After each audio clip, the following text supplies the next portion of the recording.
So, stop tayo sa page 11. Sa second part, discuss muna natin yung truth table ng logical equivalence. So, dito meron tayong P for I1,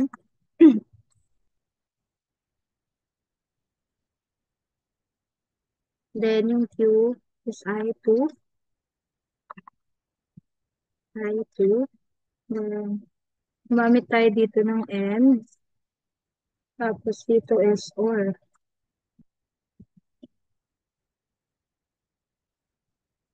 Ngayon, para makuha natin yung truth table para dito, input 1, which is si P, ito times natin sa input 2, which is si Q.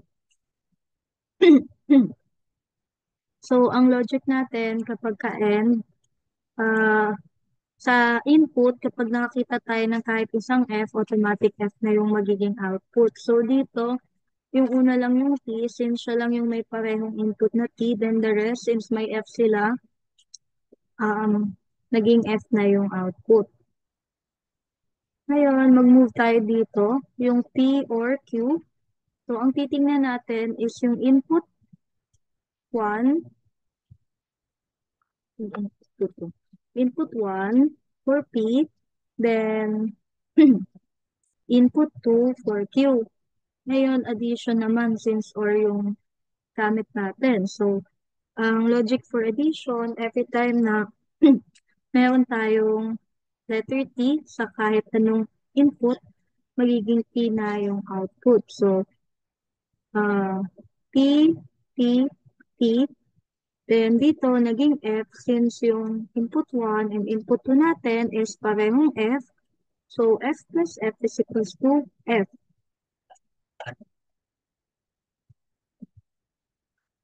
Ngayon, punta naman tayo dito. Since negation,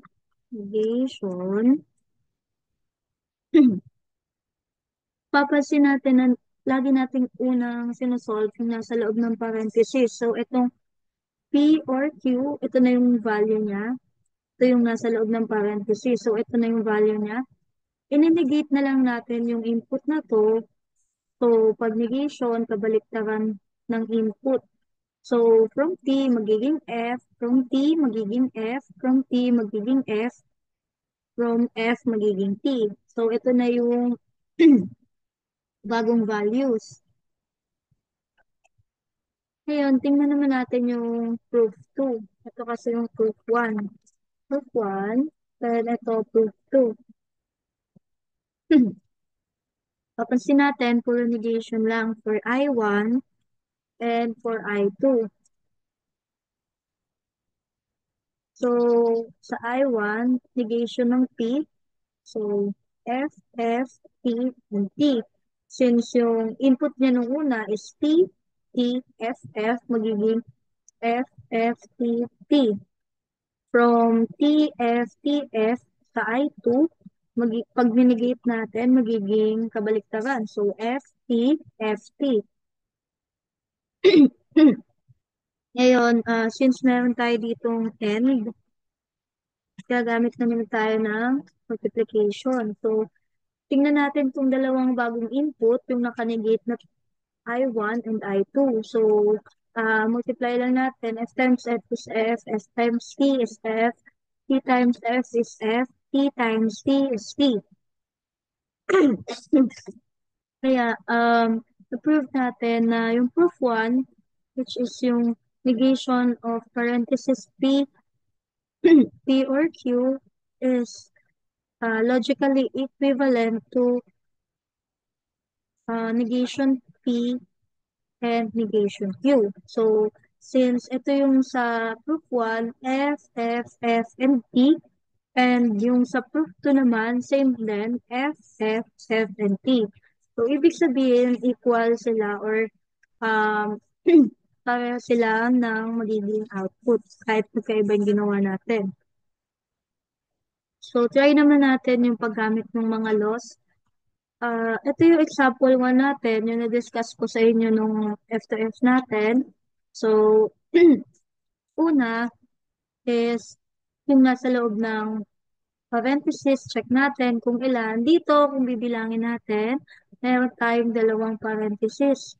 So, meron tayong inner, and meron tayong outer. So, palalagyan natin si inner, gawin natin siyang red. So, ito yung inner.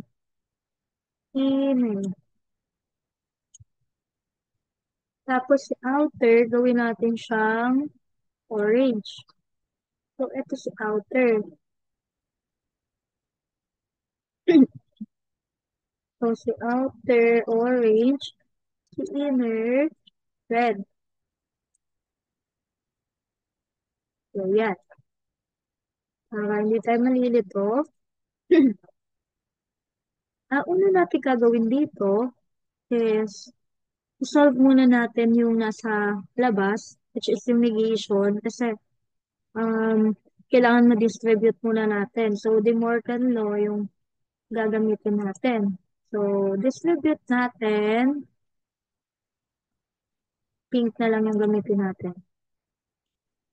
So, distribute natin si negation. So, i-distribute lang muna natin siya sa sa outer. Ito, dito sa orange. Since ito lang naman yon yung part na to. So, negation, distribute natin siya kay P. Tapos, negation, distribute natin siya kay N, ay kay OR. So, ang magiging output, negation, pag distribute kay P, negation of P. So, from OR, magiging N. Then, remain lang yung nasa inner parenthesis. So, remain lang natin yung inner parenthesis. So, ito, remain lang. Ito pa din siya. Bale, note natin dito, distribute yung negation. Distribute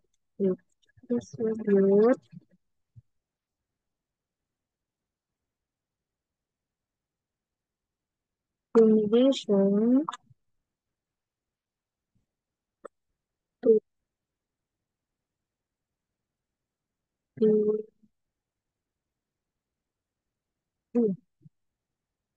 So, yun yung una natin ginawa. Yun na lang natin negation.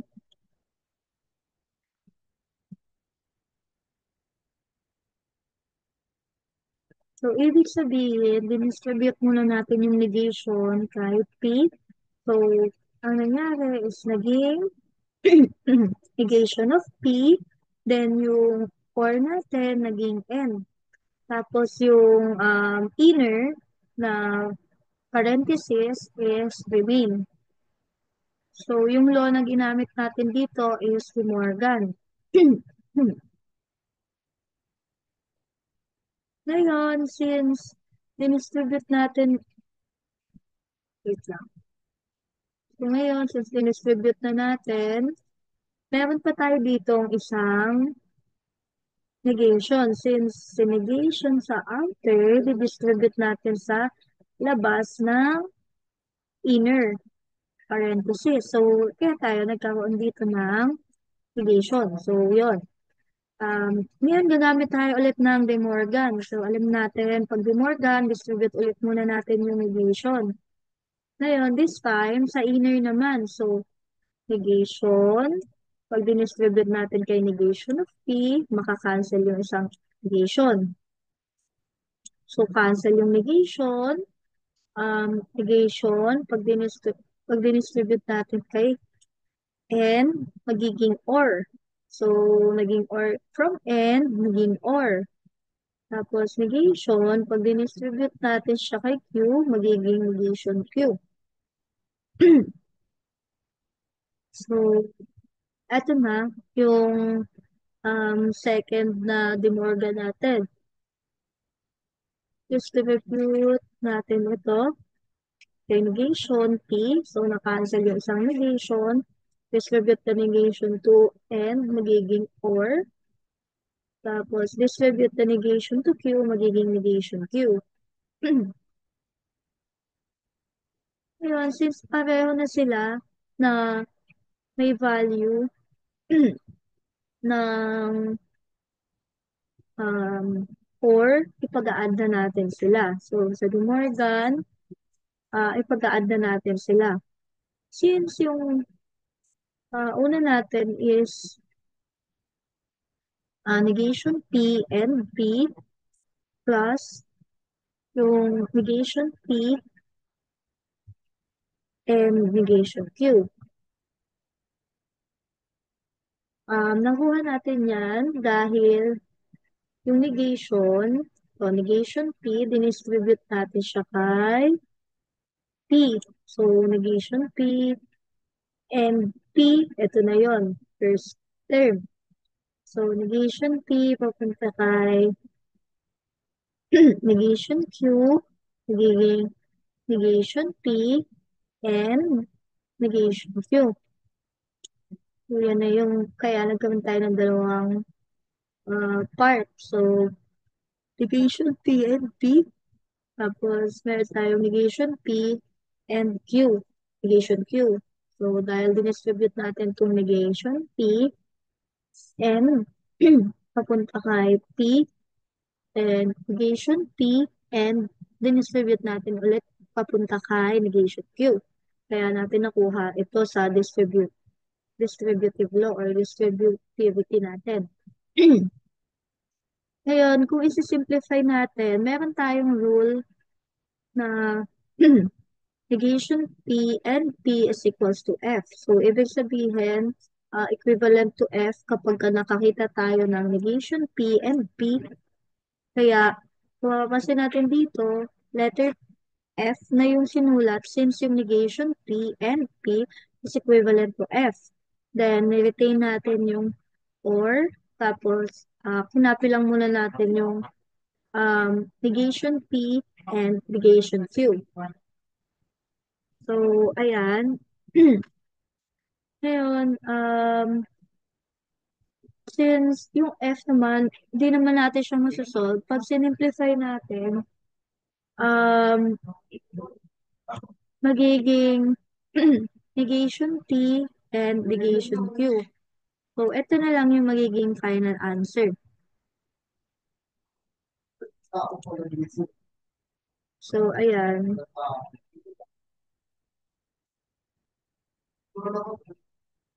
So, yung inner natin, tapos yung outer, mag-demorgan tayo ng 2 times, then i-distribute natin. Tapos, nung nag-simplify tayo, tinanggal natin yung tinanggal na natin yung F kasi wala naman na siyang value. So, pag simplify natin, yung pinaka sagot natin is ito na lang, yung nasa loob ng parenthesis. So, ito, example 2, prove parenthesis P and Q. Simplification, parenthesis P or Q is equals to T. So, ipoprove na natin kung mag-i-equal siya sa T. So, start tayo. Since magkaiba sila ng sign, ito is N and ito is OR. Gawin natin. Since ito is N, then yung isa is OR. Ang mangyayari, kailangan i-adjust na natin yung N, yung nasa unahan. Kasi, para pagka inad natin, pantay-pantay and walang multiplication. So, ano yung gagawin natin para maging or itong M dito sa gitna? Gagawin natin is maglalagay tayo ng negation. So, negation, so yan, negation.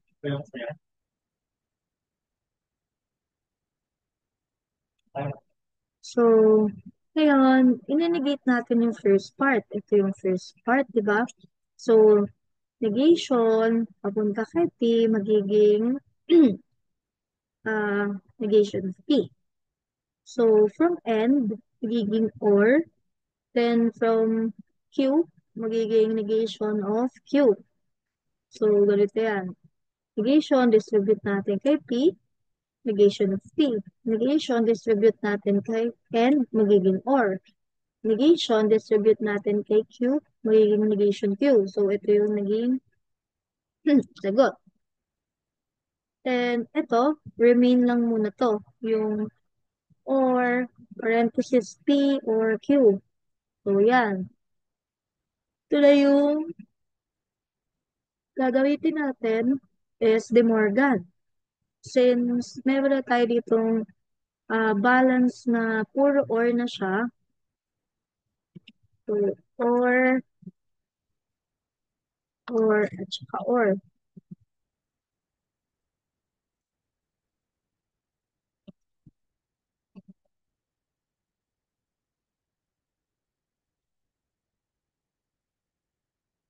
So, or at or.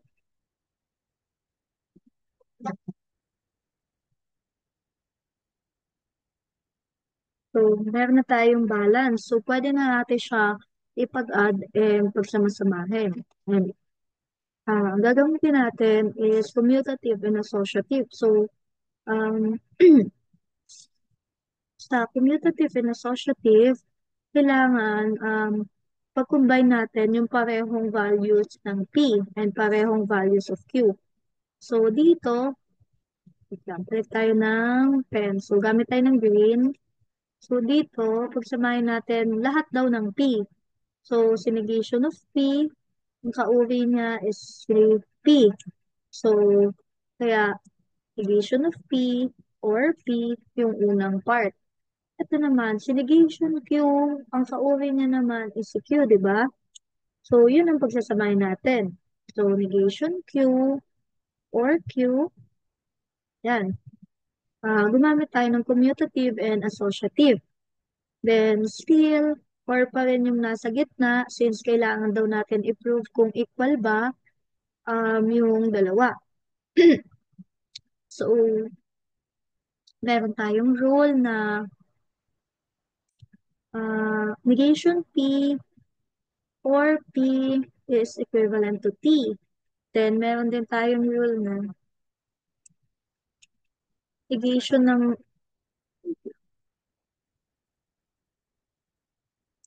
meron din tayong rule ng negation of Q. Negation of Q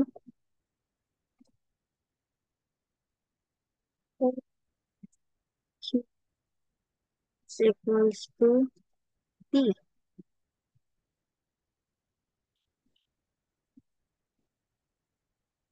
So, ayan. Kaya, naging output natin dito is P or T dahil dito sa dalawang law, note na lang, so negation P or P is equals to T and negation Q or Q is equals to T.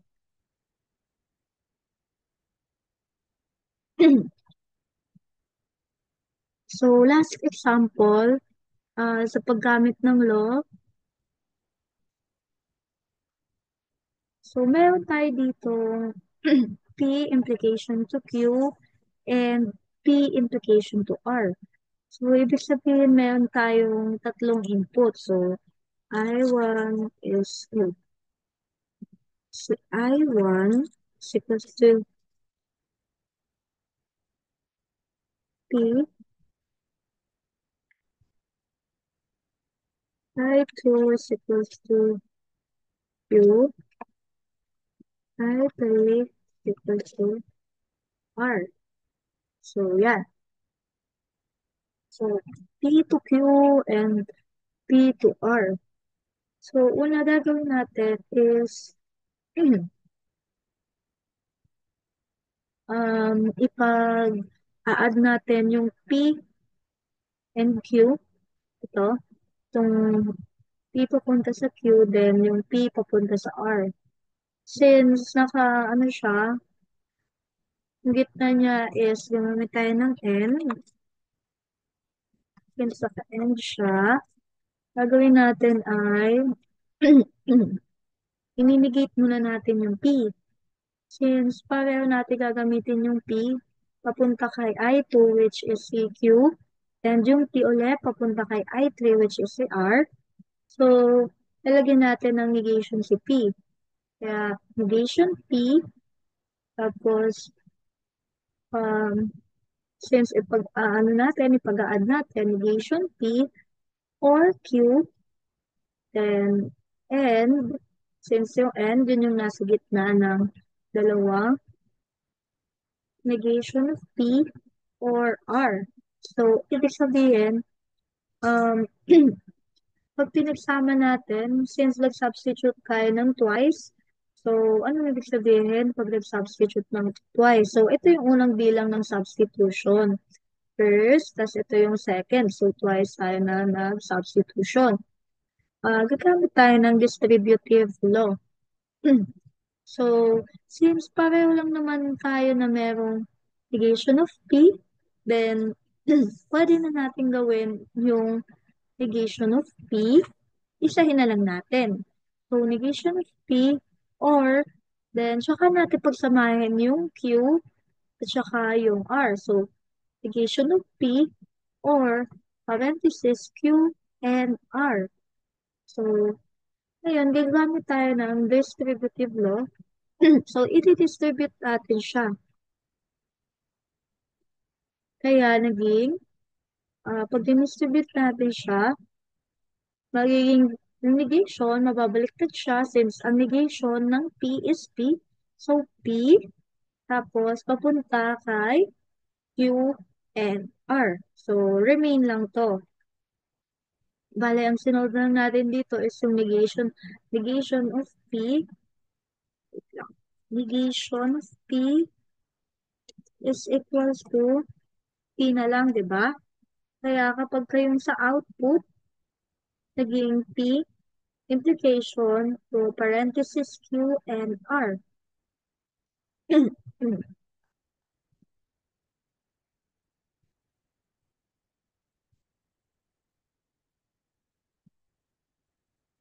Meron tayo dito tinatawag na yung ating sets. So, dito, um, papasin natin, set is an ordered collection of objects. So, yung set, an ordered collection of objects. So, yung objects na nasa loob ng set, pwede natin siyang tawaging elements or yung ating members of the set. Yan. So, yung notation na X element of S, denote that yung X daw natin, ito, is element siya ng set of S. So, si X, kasama siya dun sa element ng set na S. Kapag ka naman hindi siya kasama, ito naman yung pagsulat. So, X is not a member or not element of S. So, yung X daw, hindi siya kabilang o hindi siya kasama doon sa sa set of S. So, sa set, ito yung example natin. Set is equals to A, B, C, and D. Dito, yung order is hindi naman kailangan magkakasunod-sunod. So, yung set, pwede siyang maging set A, B, C, D, or pwede rin siya maging B, C, A, B. So, kahit hindi siya organized, pwede.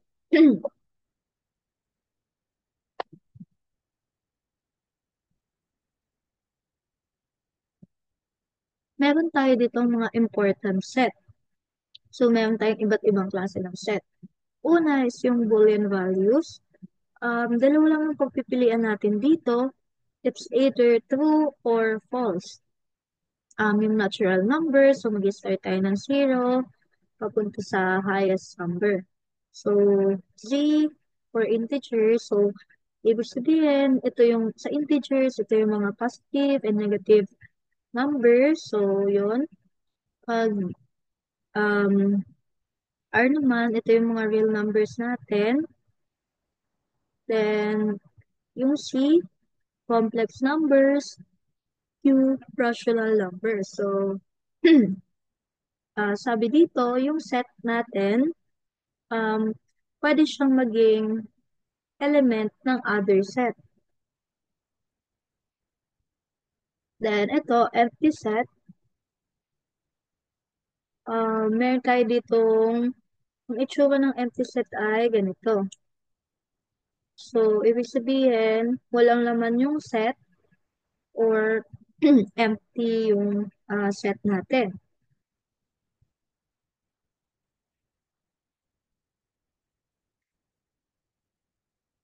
So, ito, important din to. Interval notation, um, para malaman natin yung mga set and subset kung ano yung order nila or yung interval nila, kailangan alam natin yung difference ng closed interval, open interval, half open interval.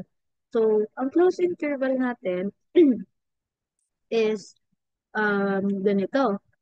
So, ang tatandaan natin, sa closed interval, wait lang. Ang itsura niya is, ganyan. Kapag open interval naman, naka-parang parenthesis siya. So, kumbaga, ayan. Pag half open, ang interval, mag, magkahalo yung close interval, tapos yung isang side, open interval. Pwede rin namang mauna yung open interval, tapos close interval. So, ganito. Yan. So, pag close interval, ito pag open interval, pag half open interval. So, ayun, again, patandaan na lang, empty set, tinodrawing natin siya as ito. Or yung zero na may slash. Wait. Yung zero na may slash. So, yan. Ibig sabihin, wala siyang, wala siyang laman or wala siyang element sa loob. Kaya tinawag natin siya empty set. So, ito, yung symbol ng nakaslant na U. Ang symbol ng nakaslant na U is universal set. Universal set. Tapos, ito is empty set. So, yan.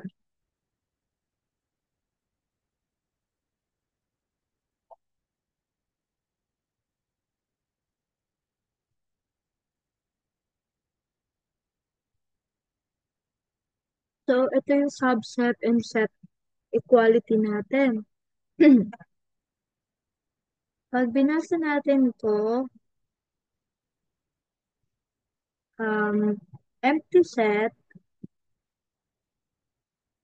is a subset of S. Then, ito naman, S is a subset of S for every set S. So, ayun. Ganito, empty set. Then, ito, subset. Kapag kayong dalawang set natin, meron silang same element, ibig sabihin, equal sila. So, ito si A, then ito si B.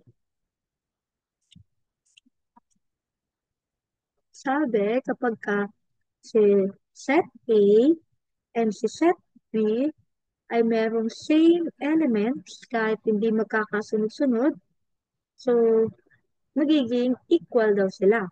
So, tingnan natin kung bakit naging equal si set A and set B. So, may 1 si set A, may 1 din si set B, may 3 si set A, may 3 pa rin si set B. So, may 5 si set A, may 5 si set B. So, logically, equal pa rin sila kasi meron silang same element kahit hindi magkakasunod-sunod. Ito naman, ito yung proper subset natin. So, ang pag-drawing sa proper subset is yung parang letters C na maliit. Kapag ka naman subset, letters C na maliit, pero merong guhit sa ilalim.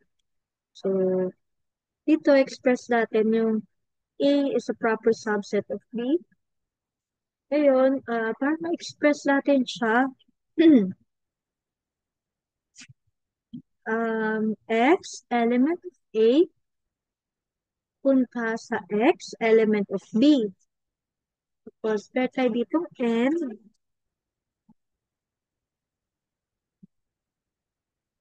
kung meron tayo dito N, X, element of B, and X, not element of A.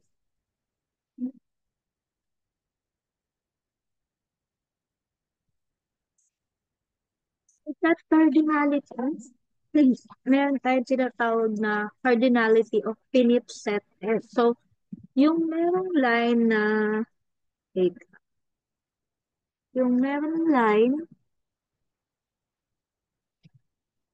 na dalawa, which is ito, wait lang, hanap ko siya sa,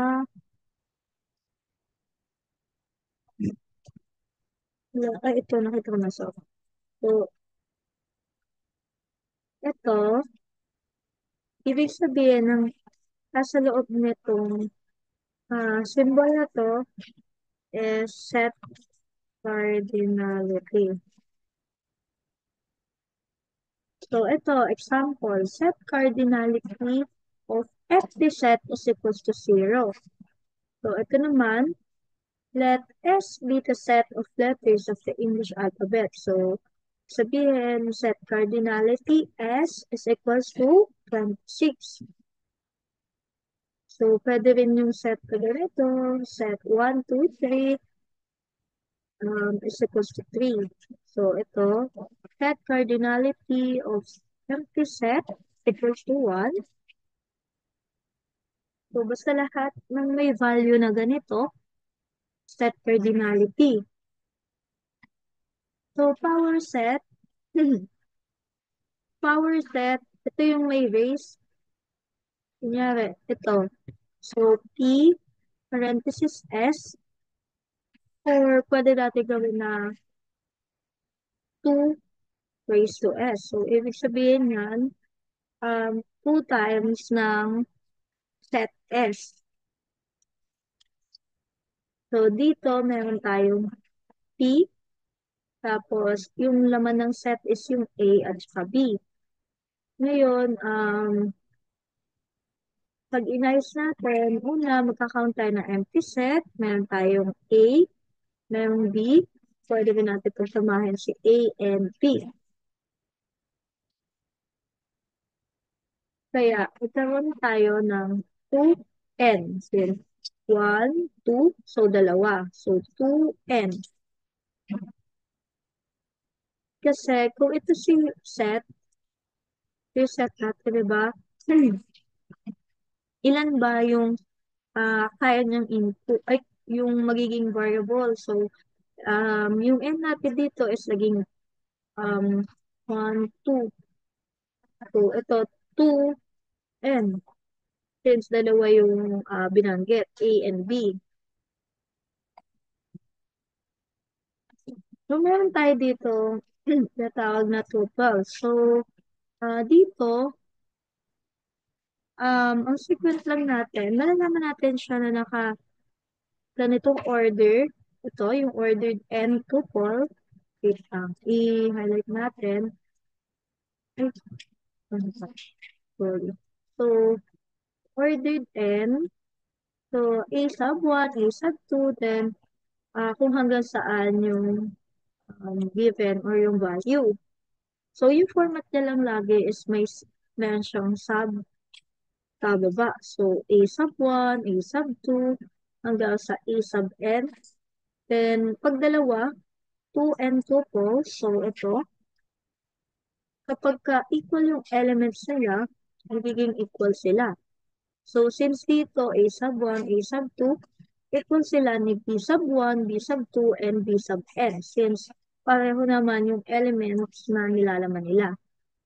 Si A1 equal siya kay um, si A sub 1 equal siya kay B sub 1. Tapos si A sub 2 is equals to B sub 2. Then si A sub n is equals to B sub n. So, ang two tuples ay tinatawag din natin na ordered pairs.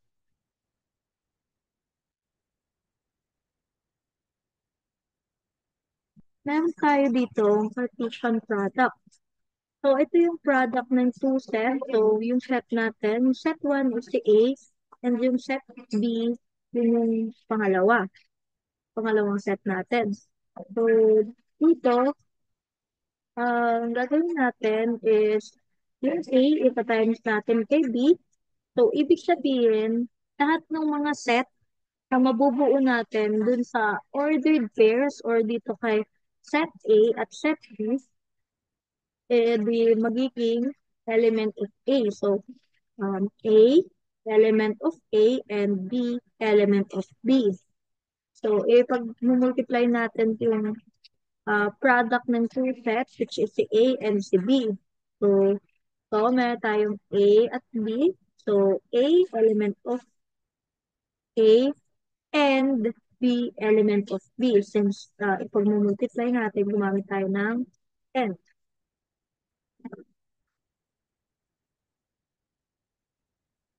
Pag sinabi natin na sa Cartesian product, um, meron tayong set A sub 1, A sub 2, and A sub n. So, ibig sabihin, ita-times natin sila. So, A sub 1, ita-times kay A sub 2, A sub 2, ita-times kay A sub n. So, ayun. Para din siya nakatupol. So, A sub 1, A sub 2, and A sub n. Ito, example. What is A times B times C? Where yung A natin, ang value is 0 and 1. For B, ang value is 1 and 2. And for C, yung value is 0, 1, and 2. So, ang solution natin dito, start tayo sa value ni A. So, ang value ni A is 0 and 1. Ang, ang value ni B is 1 at 2. Ang value ni C is 0, 1, 2. So, pinag-times natin 0, 1, 0, tapos 0, 1, and 1.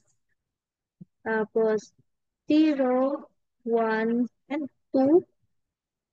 Tapos 0, 2, and 0.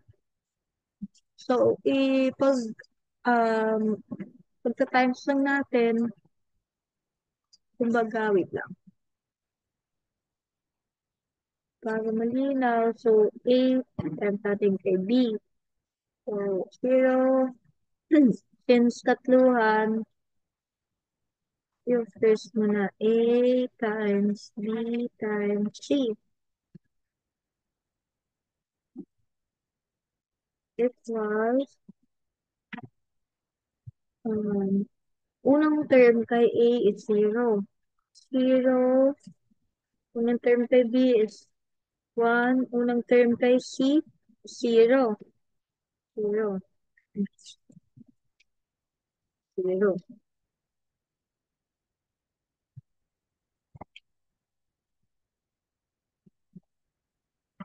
Ito na yung first part. Ngayon, 0 pa rin. So, dito pa rin tayo sa value ng A. So, 0, 1, then 1. 0, 1, 1.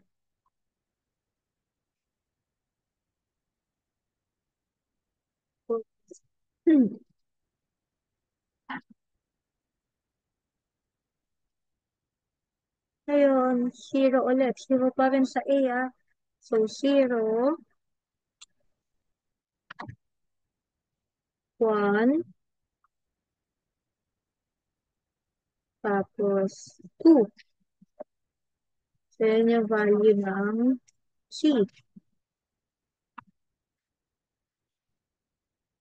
So, ganyan.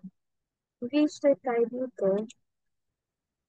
1. Kasi didistribute natin siya. Ito 0, didistribute natin siya. So, 0, 1, 0. Okay, ulit. 0, 0, 1, 0. Ito yon 0, 1, 0. Punta tayo ulit dito. 0, 1, 1. So, 0, 1, 1. Punta tayo ulit sa 0. 0, 1, 2. 0, 1, 2. So, yun. Tapos, 0, 2, 0. 0, 2, 0. Next is dito ulit. 0, 2, 1. So, 0, 2, 1. Tapos, next ulit. 0. 0 pa rin ha. 0, 2, 2. So, 0, 2, 2. Ngayon, punta tayo sa number 2, which is ito, number 2. So, ang titingnan na lang natin is itong si 1. So, mauuna na to. Diba nasa A pa rin tayo. So, ito na yung una. 1, 1, 0. So, 1, 1, 0. Ngayon, 1, 1, 0. So, ay, sorry. Yung pangalawa pala, 1, 1, tapos 1. So, ayun. 1, 1, 1. Ulit tayo dito. So, 1, 1, 2. So, 1, 1, 2. Balik tayo ulit sa number 1. 1, 2, 0. 1, 2, 0. Tapos, 1, 2, 1. So, 1, 2, 1. Then last, 1, 1, 2. So, 1, 1, 2. So, ayun. Nasolve na natin yung Cartesian product ng set for A, B, and C. So, distribute lang. So, una is sa 0, didistribute natin siya sa Cartesian B and Cartesian C. Then, pagkatapos is yung 1, distribute natin kay Cartesian B and Cartesian C. So, medyo mahaba lang yung mga set. So, meron tayo tinatawag na set operator. Ang tawag natin sa letter U is union.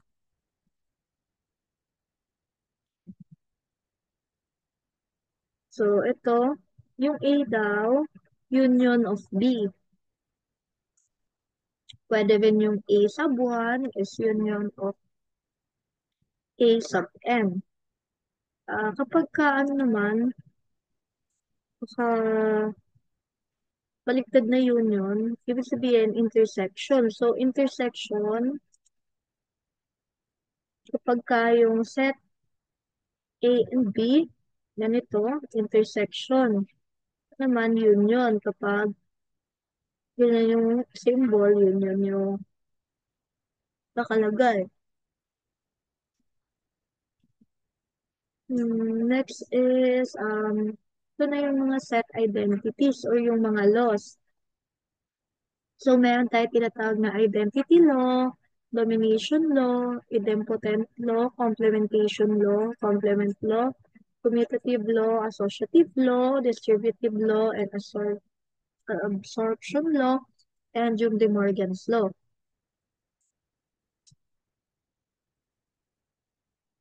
So, wait lang. Bale, ito, same lang siya dun sa um, mga laws na nauna natin diniscuss sa page 10. Pero take note dito, gumagamit tayo ng union and ng, ito yun, yung union natin and intersection. Pag naka-letter U, ibig sabihin union. Pagka naka-letter parang N, ibig sabihin intersection.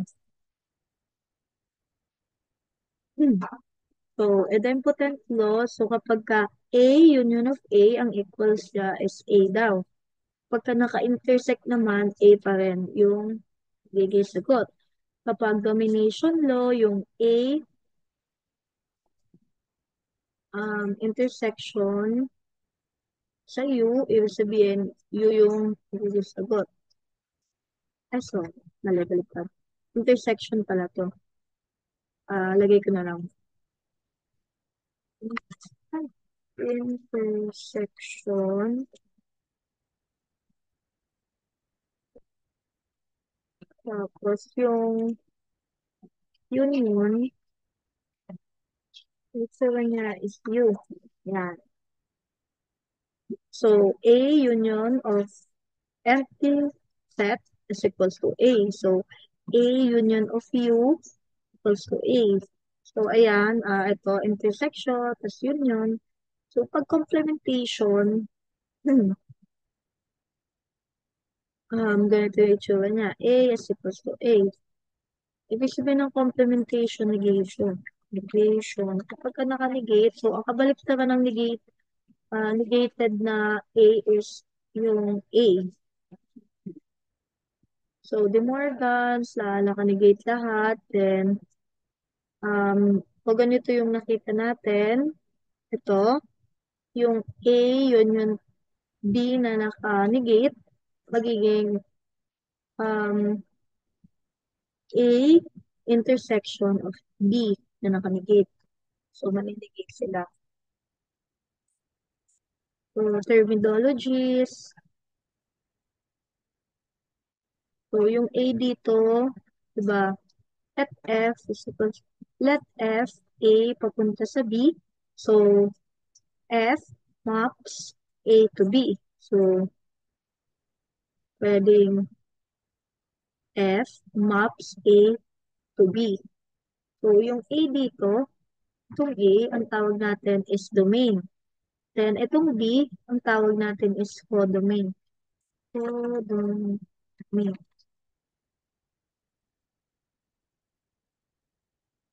Tapos, domain, yung A.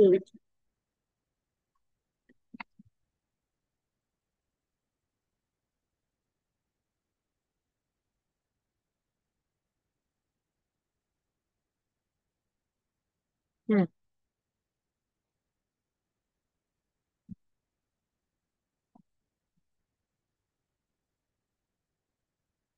So, functions, ilagay ko lang dito, pwede nating i-represent yung functions in different ways. So, di ba, ang common is yung f of x. So, ito, function of f of x. So, function of f of x. So, ayan.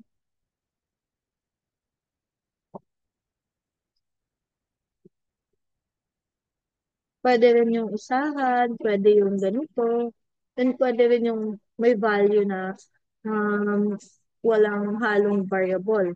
So, walang halong letter. Ito, um, function na may um, number plus variable. Kasi 3 is number is then yung x yun yung variable. So, yan.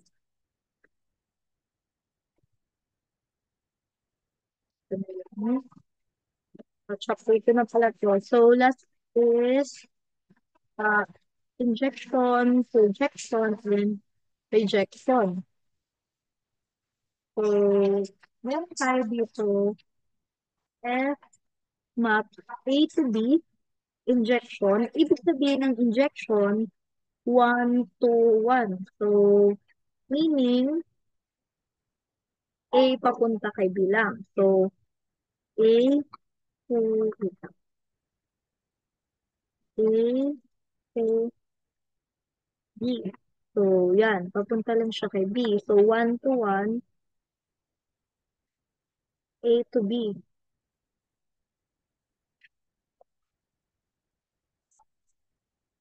Ang tawag doon is injector. Pag projection naman, ibig sabihin, on 2. So, ang mangyayari dito is yung B, element of B, then yung A, element of A. So, A, wait lang. Small letter A is element of A. Tapos, B is E of B. So, ayan.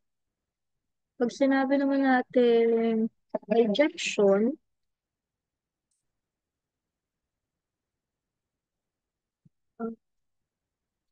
1 to 1 correspondence. So, ibig sabihin, 1 to 1. So, A to B, then pwede rin B to A.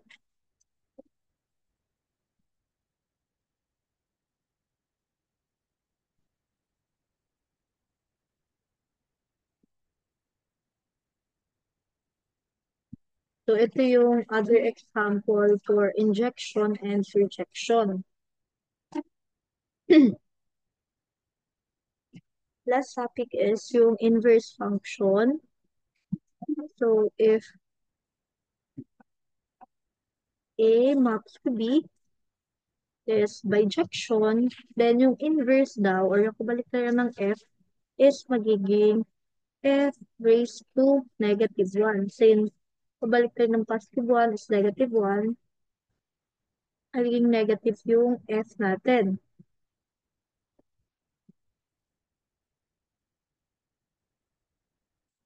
So, di ba ito yung A natin? From F raised to -1, pag pinunta natin siya dito, magiging F parenthesis A. So, nawala yung negative niya.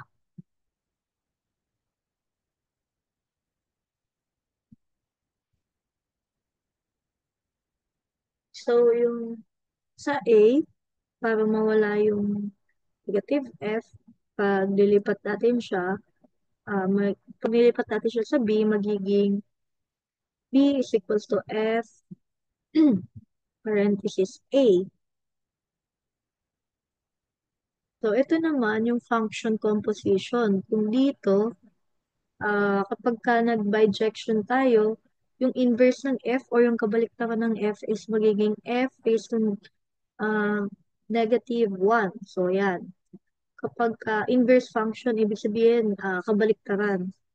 Pag naman ng function composition, kunyari, let F be maps to C. So, yung B papunta sa C. And yung G, ito yung G, papunta siya sa G, yung A daw papunta sa B. So, A papunta sa B. So, A, B, and C. Ngayon, pagsasamahin naman natin dito yung function ng F, yung una natin binanggit, and yung function ng B sa pangalawang function. So, F tapos G, pagsasamahin natin. So, kaya dito, pinagsama natin um, yung B, ito, B papunta sa C. So, ito yung B, punta siya sa C. So, ito yung C. Tapos, yung A natin papunta sa B. I-drawing natin. Gamit tayo ng purple. So, una, sabi, let F be equals to C. So, B papunta sa C. So, yan. Yung letter G naman is equals to A papunta kay B. So, A papunta kay B. Kaya ganyan yung itsura. So, pag pinag-combine, giging F, tapos F times G. So, F times G. Yan. So, ayan yung function composition. Dito, diba, inverse. So, A papunta kay B. So, ito si A, pupunta siya kay B. So, papasin natin, ito yung value ni A. So, pag pupunta siya kay B, magiging ganito. Kasi sabi natin, yung f raised to negative 1, yung inverse niya. Pag in-inverse natin to, magiging f parenthesis a na lang. So, ayun.